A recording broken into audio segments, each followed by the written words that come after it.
Hi everybody, today I want to highlight the VS Code extension Elixir test, which is an extension with a few commands that helps you with your Elixir tests.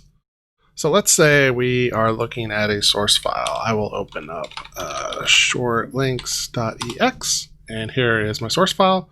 Now, if I want to jump to my test file, I can hold down Command-Shift-J, which is the default shortcut for this, and this will jump me straight to my test file. If I'm in my test file, I can again hold down Command-Shift-J, and that will jump me back to my source file. If I want to look at a file that does not have a test, like shortlink.ex, and again I hold down Command-Shift-J, then I get a prompt that says create test file at the correct path, and then I can hit create.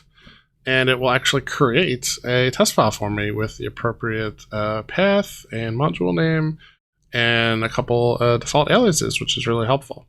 In addition to the jump command, of course, you get a lot of also helpful commands, such as like running all tests in a single file, or running test at a cursor, or watching all tests in the file. And those will execute right within your terminal window.